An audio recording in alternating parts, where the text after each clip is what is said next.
Hello, my name is Lynn Mazzara. I am going to be the navigator and the host for Bethanne for the next hour. And I want to make sure everybody's aware that we are recording this session and it will be going up on the Mastrius YouTube channel. So if you're not comfortable with that, we are perfectly okay with you turning off your camera if you don't want to, if that makes you more comfortable.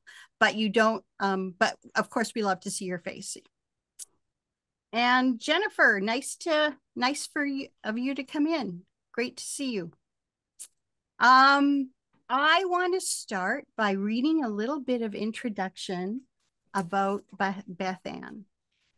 Bethanne Cople attended the George Washington University, where she enjoyed a classical fine art curriculum.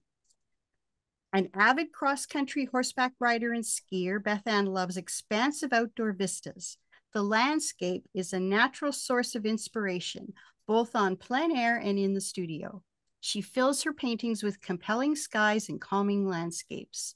Her paintings capture scenes of brilliant snow, rich farmland, and the varied shores of the east and west coasts.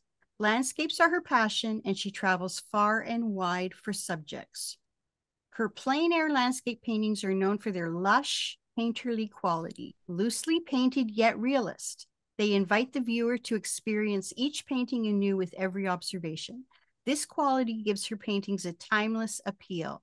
Using expressive brushwork and finely honed sense of color, she creates a powerful image with both depth and beauty. Bethanne says, I love painting the landscape en plein air. In the outdoors, you can incorporate not only what you see, but the sounds and the smells of the landscape. All of this lets me convey the sense of wonder that I feel at the subject. Bethanne has painted in blizzards in the Wasatch Mountains in Utah, on steep cliffs on Monhegan Island, Maine. I apologize. That's it. You got it. In strong gales along the rugged Northern California coast and the sanctuary of summer and winter on the eastern shore of Maryland, the Potomac River in Virginia, and the east end of Long Island, New York. I love being in the outdoors painting. It rejuvenates me in a way painting in the studio cannot. Welcome, Bethanne. We are so excited to spend the next hour with you. I'm turning the floor over to you. Thank you. Thanks all for coming. I think so many of you already know me, but we're doing this for recording and for other people to enjoy and learn a little bit more about me and how I do my master mentor groups. So just a little bit about myself. I actually majored in psychology and minored in fine art. And but I had wonderful background at George Washington University. So I feel like I had a really strong classical education. I loved painting and all, but when I discovered plein air painting, that was it. Then I was just I was telling Lynn earlier, I dabbled a little bit in watercolor, I dabbled a little bit in pastel, but oils and being outdoors, painting nature, painting the vista, especially. You know, many of you know, I talk about, I don't paint things per se. I paint the feeling of the day, the awe that I experience in the landscape. And so I love to convey that in a very painterly way on the canvas. And so, you know, if you've taken classes with me, right, we talk about, we don't paint literally what's out there in the landscape, but we want to get the feel of what's happening out there, and you know, be able to and focus on making a beautiful painting that conveys that feel. Wow. I would love, I'm really looking forward to watching you do some of that today in your demonstration, because I am just starting out with plein air painting, and I cannot grasp that concept just yet. Well, I mean, all of you ladies have taken and in fact, all of them except Christine right now. And Ula, am I saying your name correctly? She's gone. She's on mute. You're on mute. Yeah. Hi, nice to meet you. Hi, Denise. Hi, how are you? Yeah, I said I'm a neighbor of Christine, and we have painted together, mostly acrylic. So Okay, terrific. Yeah, and she has talked so much about you, and very good work. Very sweet. I have the best students in the world, I tell you. I mean, look at them. They just saw me on Tuesday and they're here now tonight. That's wonderful. Yeah, I love seeing all of you. So when we do our plein air painting and we're out there, look, we talk about looking at the scene as just masses and not trees, anything specific. We're looking to paint atmosphere. We're looking to paint distance in the landscape. And hopefully we come away with something that's beautiful, that kind of expresses what we felt when we were out there. You mentioned you have the best group in the world. Can you talk a little bit, Bethanne, about your mentorship group? How is it different than, say, taking a course with you?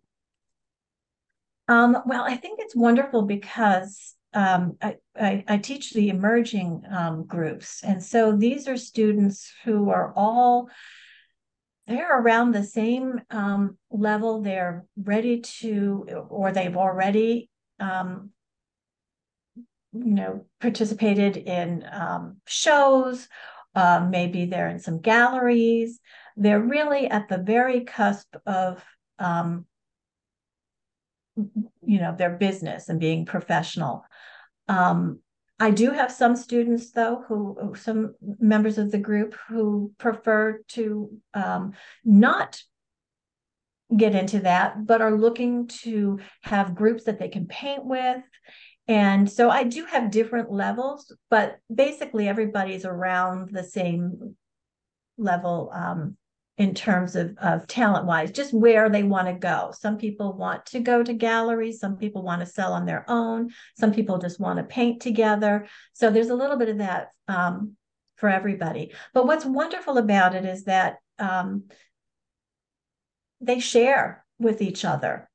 For the first 15 minutes or so, we kind of just facilitate them talking to each other. And, somebody will say, I just did this great plein air show. And somebody will say, oh, how was that? What was it like? Would you do it again? Somebody else might say, well, I just approached a gallery. Oh, how did that go? So there's a lot of give and take. There's a lot of discussion. There's a lot. Right now, most of my students are local, so they can talk about local things too that everybody is familiar with. But there's a lot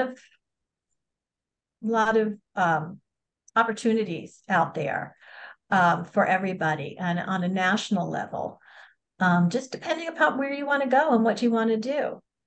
So we do that, and then a big part of our session too is critiquing, and so everybody will have a critique. Usually, it's based it's a painting from a homework assignment that I had given, based on where everybody was expressing a desire to have a little more information or work on a skill. And so we'll do that. We'll talk about that, go into quite a bit of depth on the critique. And my students all know that critiques in class, we spend a lot of time on them. I think that they're wonderful. And it's great to see how people can be standing there painting the same exact thing and come up with a whole, everybody's going to have something completely different. And that's what's so wonderful. But so we spend some time with that. And then based on either what I see that they're either wanting to have more information about or struggling with or just something they want to see, I'll then do a demo. So I'll demo it each session, and yeah, and then I'll give them a homework assignment based on generally what they express an interest in pursuing. So there's a lot of one-on-one. There's a lot of one-on-one because it's only a small group. It's just 8 students. So there's a lot of one-on-one, and there's discussions in our chats, so they can upload something and get response if they want something prior to when we meet again in our session. I'm always happy to look at everybody's paintings and give them a critique. Even in between. So yeah, I think it's really good. And like I said, they talk to each other, they learn a lot from each other too. And so I think that's a really nice aspect of it. So I have a question. Uh-huh. So I'm not part of this, though I'm interested in it. And so do your classes like fill up with 8, and then what happens if one person stops? Do you fill up that spot with another person, or do you just is it sort of a rolling, people come in, people go out, or do you just start new groups that sort of go through a progression together, or is there sort of a timeline, or is it just totally individual, or anyway, that sort of aspect of it?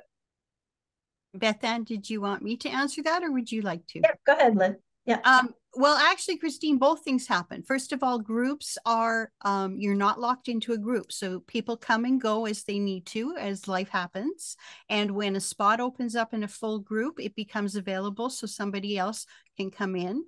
When a group is full, you can put your name on a waiting list so that you're notified right away if a spot becomes available with that mentor.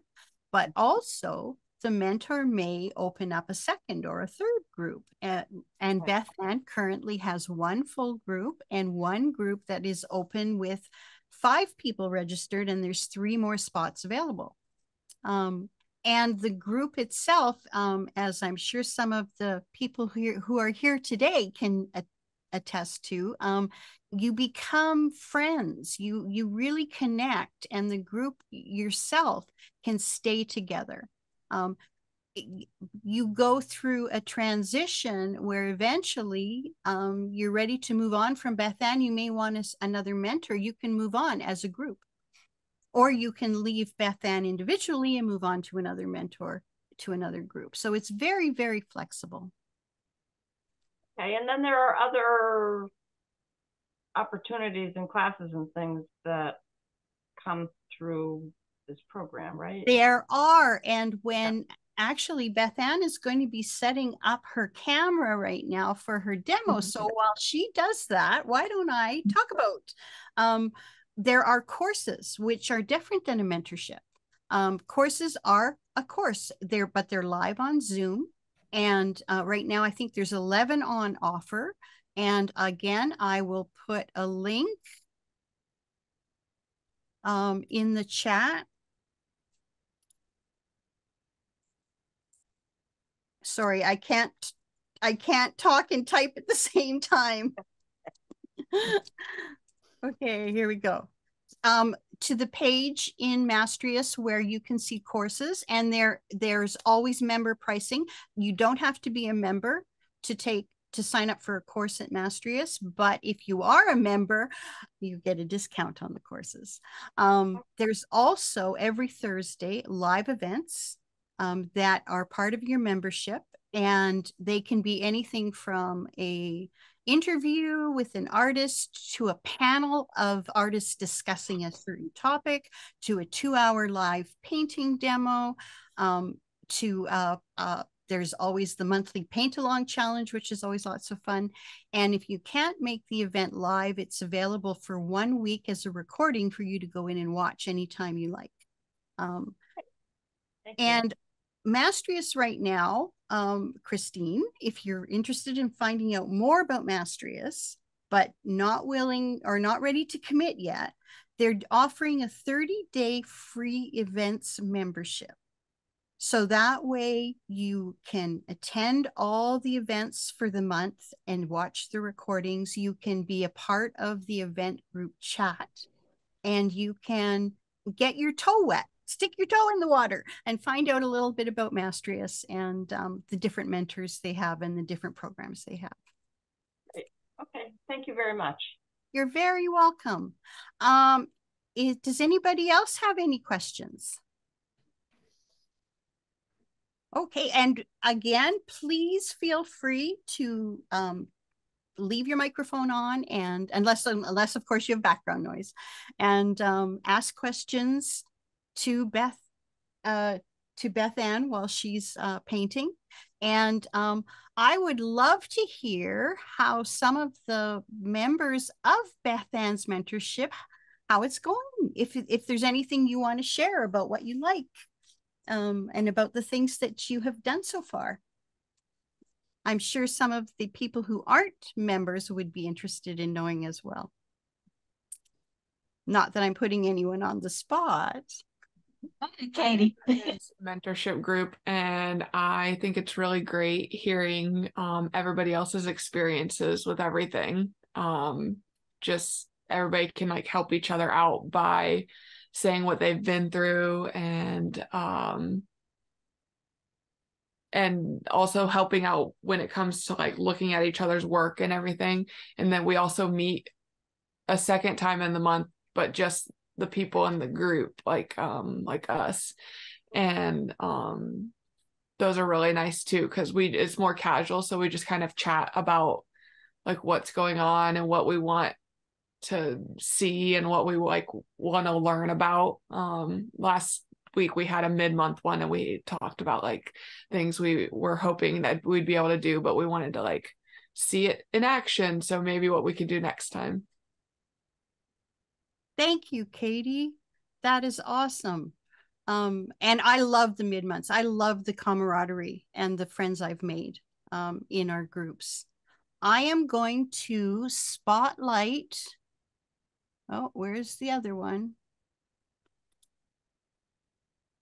I think we're going to have to put the lights on. We're going to get a little bit of waves here, but the spotlight right now that this is wet is making a big glare, I see. Okay.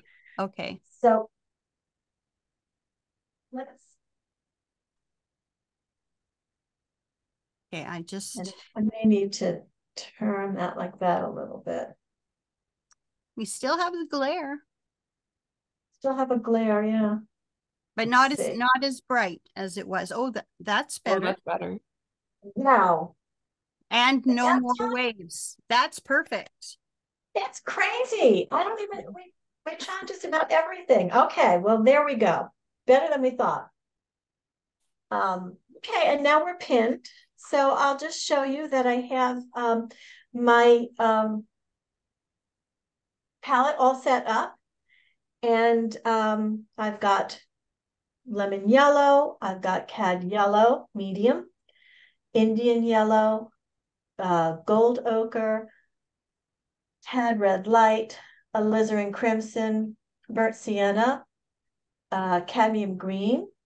I've got a little bit of cerulean here, French ultramarine, chromatic black. It's the only black I use because it contains all of the other colors and it plays very well with all the other colors.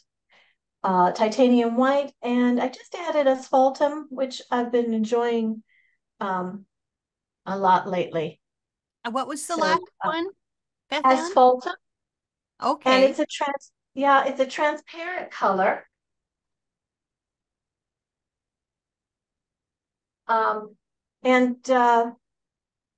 So I like it. I like it especially for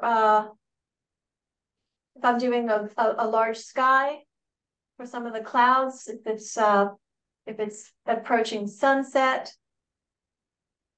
So as everybody knows who's taken my class before, the first thing I do is decide where the horizon line is going to be. This is a low horizon. It's about a big sky. I have, let's see if I can bring this over. This is a general sort of reference I'm going to be using. This is a painting that I had done. Closer. A bit ago, but never do I do the same painting twice. And this is another reference photo that I have. So I have kind of in my head how I want this to go. But as I said, the first thing I do is I decide where my horizon line is. I want this to feel like a big sky. And so I'm keeping this. That I may make it even just a little bit shorter and really get a sweeping sky going there. So at this point, I'm composing the painting. And I'm able to do that on here, wiping out as I go along. Just a little bit of Gamsol. I'm keeping the paint very thin at this point.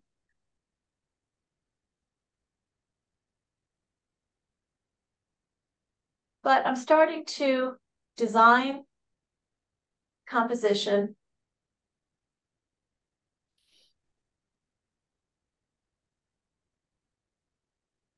Pulling out the lights. Putting in some darks.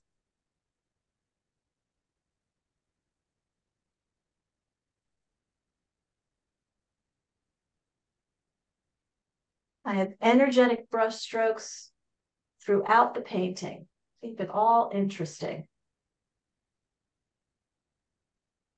Now, if anyone has any questions and you don't feel comfortable asking out loud, just type it in the chat and I'll ask for you.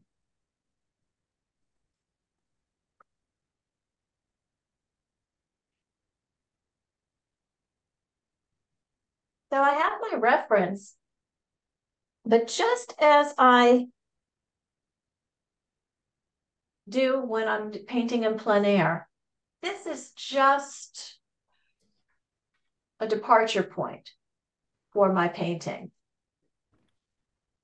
It's just giving me just enough information. That what I want to do is design and create a good painting. So I will make changes. I will move mountains, trees, whatever I have to do.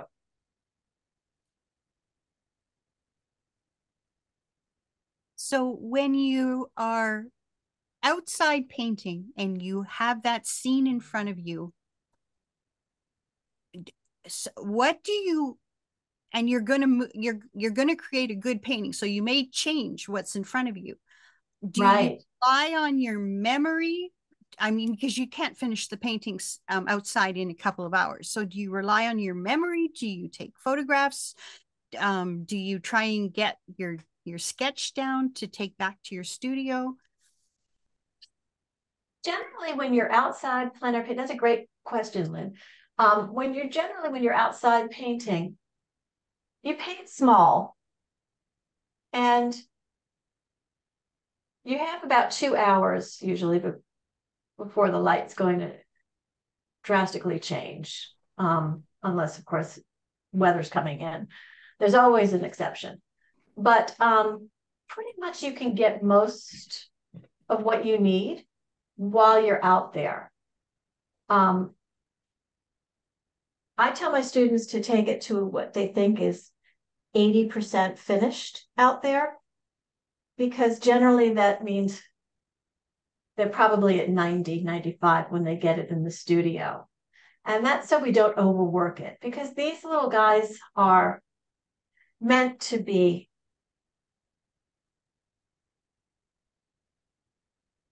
impressions, quick impressions of what's going out there. Not that they're not a complete painting, they are, but we don't want to overwork them. It's not a time for our, it's more of an alla prima. It's not a time for all of our, going back in with glazes and all that, which is of course not to say that you can't turn it into a studio painting once you get home. But generally, if you're going to keep it to the idea of a plein air work, you want to keep it real fresh and not overwork it. Now, I do a lot of exercises for learning how to go out and paint from memory. And so this way, if you do have more that you have to do, you can paint from memory. And basically it's just, we do a lot of painting backwards. We do a lot of, there's just a lot of exercises that we can do to help with that. And I give homework with that in mind. But memory painting, there's a lot of great use for that. And of course, all of the plein air work that you do is helping build the information that you have, information that becomes muscle memory when you go to paint. Oh, I know that the sky is going to be lighter than the land, but the land is going to be lighter than an incline, and the darkest is going to be a vertical. I mean, these are things that we know, that we can observe, and then we can apply to our paintings.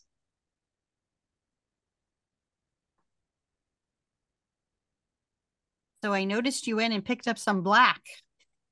Well, this is actually just a little bit, it's a little bit of chromatic black with the asphaltum.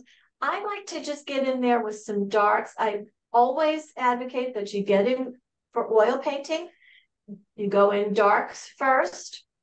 You can always go lighter. It's harder to get a nice thin dark if you have to go back. So I do take it a little bit darker at the beginning. Keep that nice and thin. And even at this point, I'm careful about my edges. I'm keeping them very loose.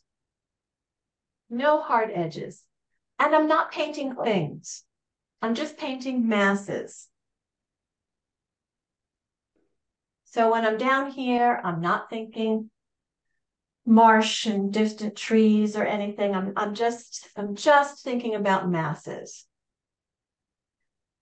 So let's get some more darks here in the foreground.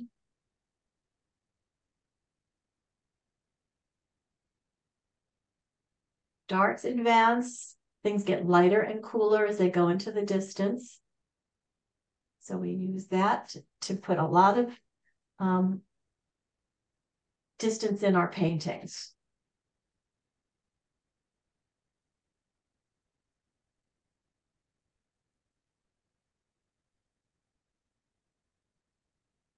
And I tell students to spend a lot of time on the composition, because you can have wonderful color and paint techniques, and if you don't have a good solid composition, it's just going to fall apart.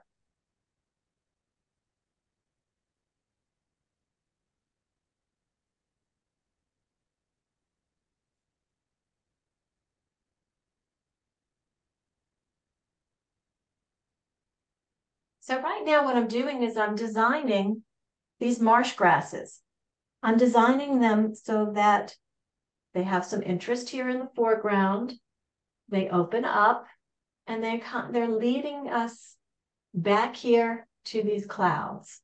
Everything is going to help move the eye around the painting.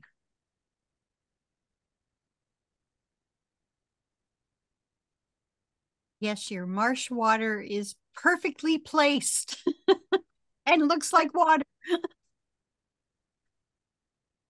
Should we be done here? I All right. pretty close. So right now I have a good map of the painting and where it's going to go. And so now the trick is, and some students wind up having a little trouble here, is kind of keeping to the plan. And what happens is we start adding color and then our value changes. And we wind up not staying true to our values that we had started out with. So that is something to watch. You want to make sure that you really have an understanding of the colors and where they fall on the value scale. But also be open, and this is something I really feel strongly about, is I want my painting to talk to me as much as I talk to the painting. So I'm putting things here on the painting, and then I'm stepping back and I'm asking myself, what's going on here? Do I like what's happening here?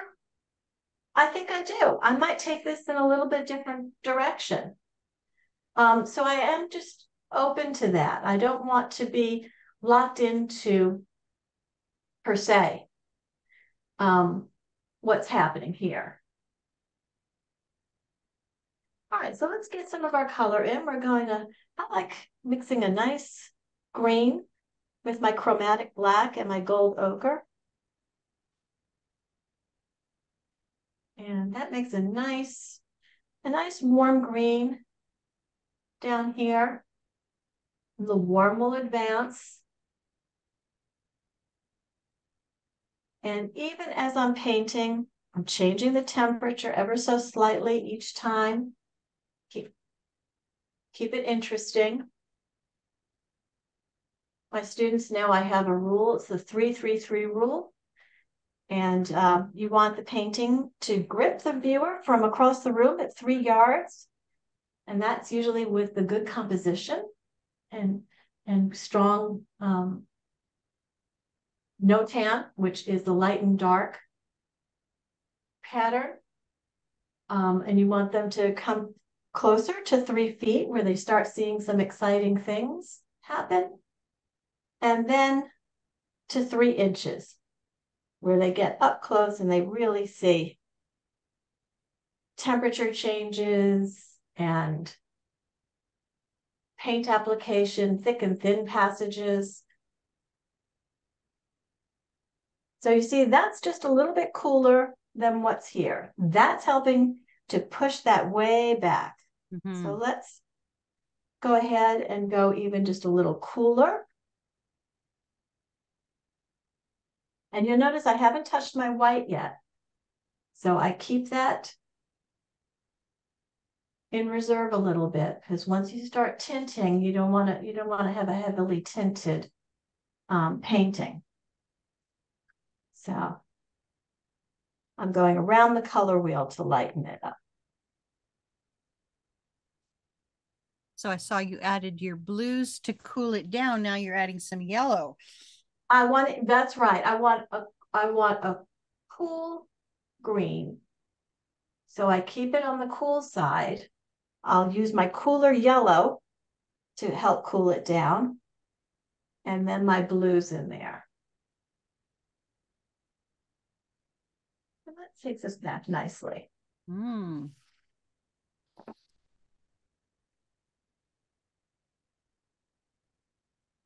So one of the things I really like to do, this is personal preference, is I take a little bit of that color and I want it up in there in the sky. I want overall color harmony across the painting.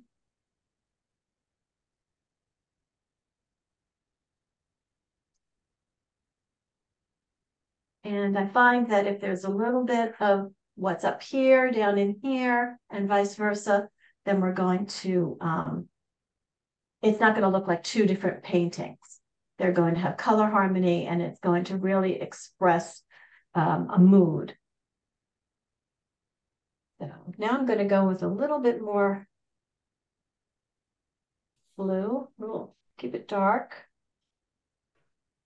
Let's see what we have. That's a little bit. So now I'm hitting my white for the first time.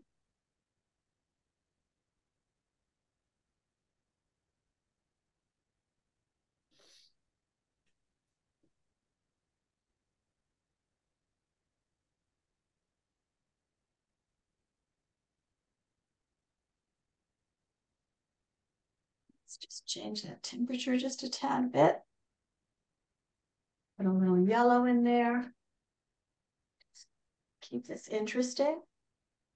I'll go a little more blue. We're going to go a little lighter. Maybe hit it with just a little alizarin. Just get a little bit cooler as we get back here.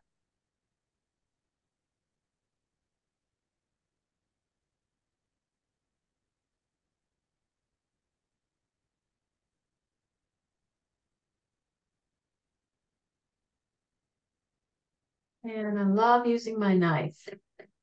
So now I just can manipulate the edges a little bit.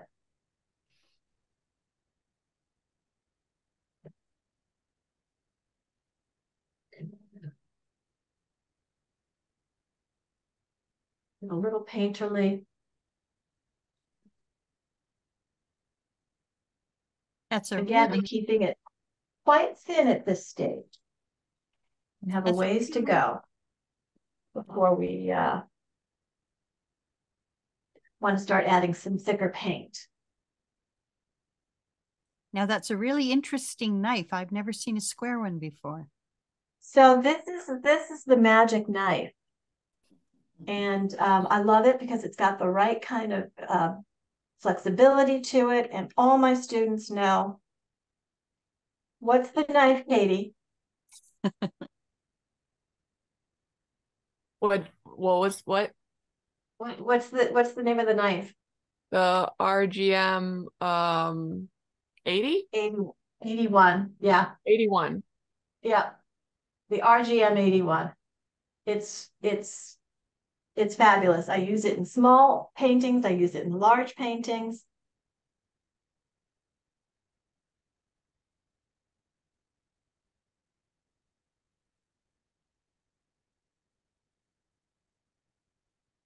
I meant to ask you earlier, Bethanne, for anyone that wants to join your mentorship, does it matter if they are not oil painters? No, I have watercolor painters in some of my groups and pastel, acrylic, all are welcome. Of course, I demo in oil, so there'll certainly be some things that will, so you just want to take that into consideration if you're interested. But of course, the premise of a good painting will always be the same. And so I think that they seem to enjoy it still. It seems to work for them. And I've painted in all the mediums, and so I feel comfortable instructing in that too. But I don't demo. It's not my Right. But color preferred. mixing, composition, rules of composition, they're the same across the board. Exactly right. Exactly right.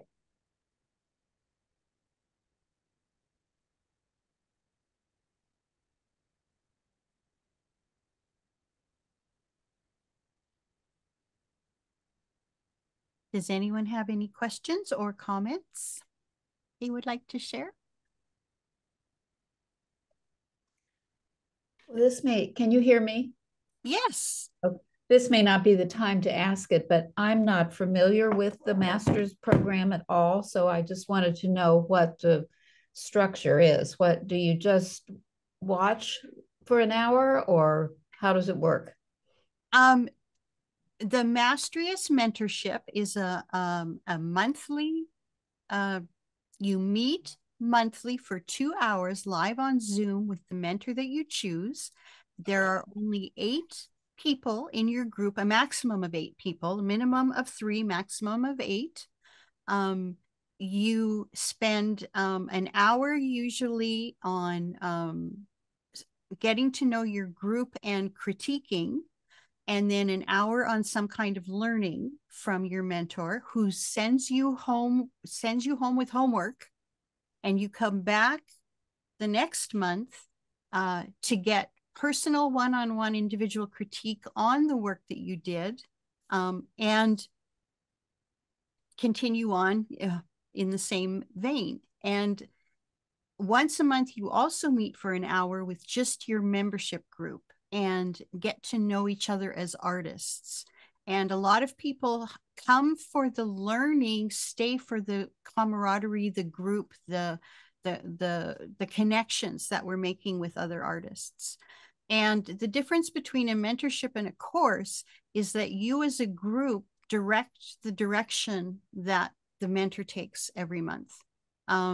You meet and you talk about your last session. You talk about, is this what you're wanting to learn? Is there any tweaking we can ask the artist to do for the next session? And you talk about the things that are important to you. For me, when I joined, as much as the technique, I wanted to know more about the business of being an artist, and I got a lot of information on that side of things. I'm going to put a link in the chat to mastrius.com. That is the Mastrius site where you can get a lot more information than what I'm giving you. I think it's already in there. Oh, there's a couple of links, definitely. One to the courses, and you can work backwards to mastrius.com. Oh, okay. Okay. Is it always on the same day of the week? The mentorship is all, for example, Bethanne's is always the second Wednesday of the month, and hers are from 4 to 6 Mountain Time. You can go in and actually do a search in the Find My Mentor and pick specific days of the week that you would like to work, or that work for you, and then find out who's teaching on those days of the week or who has mentorship groups on those days. Does that help, Nancy? Very much, very much. And how long does that last? How long is a course? Oh, it isn't a course. It's an ongoing thing. You are never locked in. You remain a member of the group as long as you want to stay. And a lot of times the groups will stay with a mentor for 6, 8, 12 months and then move on to a different mentor with the same group, with the same people that they've gotten to know over the course of the membership or mentorship. Thank you. I have a question here from Jennifer. What is the board you're painting on, Bethanne? And how good. And how did you prepare it? Great question. So this is linen mounted on gator board. It's Clausen's 13, which is a very fine linen that it's usually for portraits. And I buy it from Source Tech, so it's already mounted, and I don't have to do anything.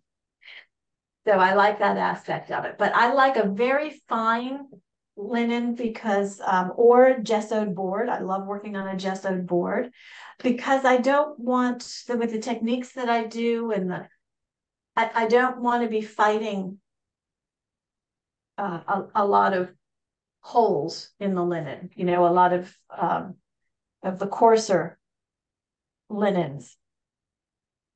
So that's why I love this. But I also love when I paint large, I paint on cradled birch, and I just gesso that.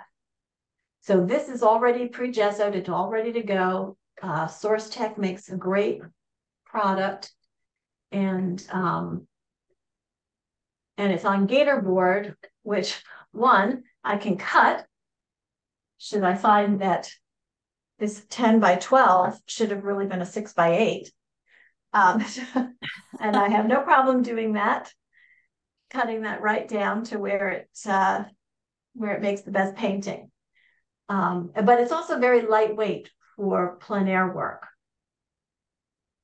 The gator board, and archivally, it's very archivally sound, and Yeah, so it's a good surface. Just to let you know, you have about 12 minutes left. I do. Oh wow. Okay, well we won't get a finished product here, but we'll get a little closer. Right now, if you'll see that I have a lot of the same colors, maybe a little lighter, but that's down here. And I think that that's what I really, really like in a painting. I like to see this overall kind of color harmony. And so I just will keep going from dark to light. I just changed this temperature again a little bit. Added a little bit of alizarin crimson just to keep this interesting up here. This is a large negative space created by the clouds, and I need that to be interesting. And I want to get that bowl effect of the sky, which we always talk about. Things straight, if you look straight up at the sky, it's French ultramarine blue. It starts getting warmer as it goes to the horizon line. So we're getting a little warmer here. And I'm going to continue that over here. Oh, I might just put a little bit in there, like a sky hole. We put them in trees, we put them in clouds. And go back up with a little bit more French ultramarine for the upper corner. And that's a little too dark. We want to paint across the entire painting because each time we put something up there, we're comparing the value and the temperature to the other colors that are up there, and we want to make sure that it works with what else is up there.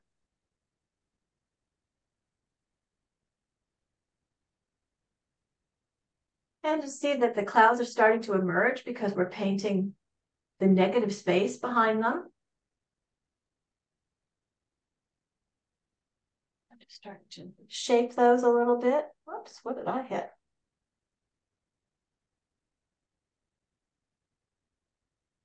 I'll white out. And seeing that negative space, that's something that comes with practice, correct? Yes, yes. Yes, and it's a good thing to practice, because we use it in everything. We would use it if we're painting trees, anything. We want to make sure that all the negative space around the subject is as interesting as the space in the subject. So, for instance, now let me grab. Let's pull this down just a little bit more. It's getting warmer. So I'm adding a little bit of that. There's a lot of ways to make it warmer. I could have gone to my yellows. I went to my cad green.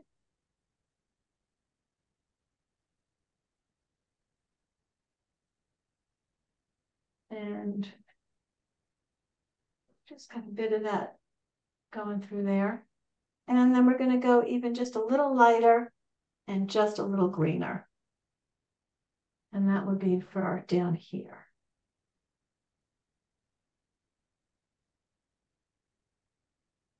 Our horizon line.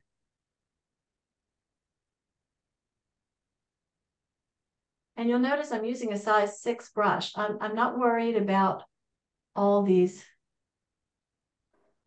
edges because that's just an opportunity to go back in. You have to go back and forth. You have to paint the negative space and go back and paint the positive space back on there. So right now they look like little cutouts. And that's because of the edges. And so we want to go back in.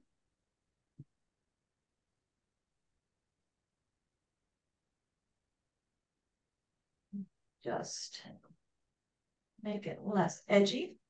There's less detail in the background, so I like to very often make that a little bit fewer brush strokes back there.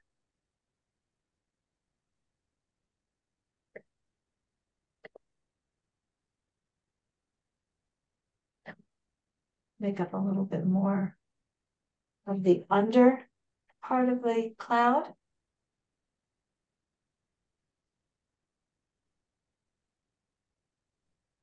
And the colors that we're mixing, have to remember out in nature, it's a lot grayer than what we think it is. And so we always have to really mix our colors well to mute them down and gray them down. Now I have some nice underpainting coming through there. I don't want to go crazy and lose that. Once that's lost, I can't pull it back. So I'm going to be very careful with how I go back in and just add some of this for edges.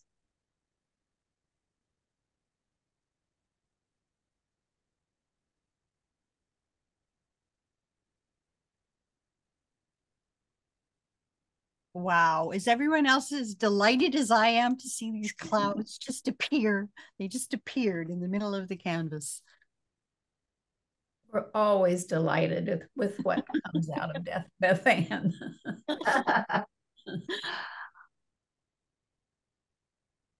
So again, I'm just making this a little more interesting up here. The negative space.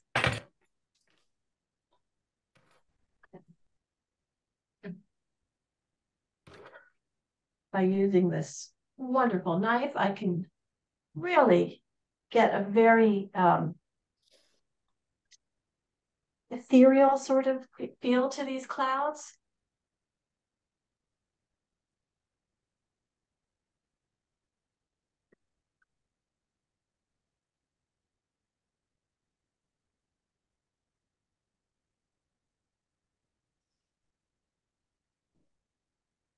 Oh, and the texture it leaves behind is just yummy. Oh, thank you. And just before we're ready to sign off, I'll bring you a little closer so you can see some of it a little bit closer up, and you'll be able to see some more of the texture. We're down to our last 5 minutes, everyone. So if there's anything you've been holding back or we haven't answered yet, now's the time.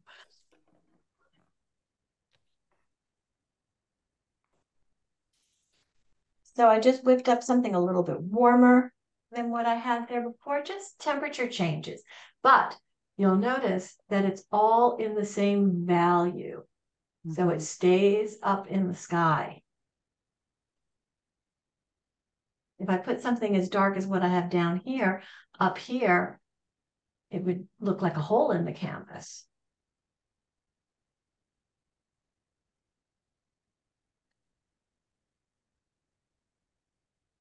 I still like what's happening there, but it may be right in the middle. So it may not, all of it may not stay. But once it's gone, it's gone. So I'm just kind of painting around it and still deciding what's going to happen with it. But I think that's delicious. I love that right there. So I'm not in a big rush. We'll see. We'll see. Maybe I could pull some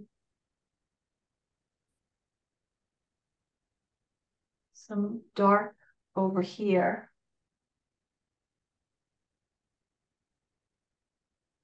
And that'll connect it a little bit and pull it over. So we're still, even throughout the entire painting, we're composing.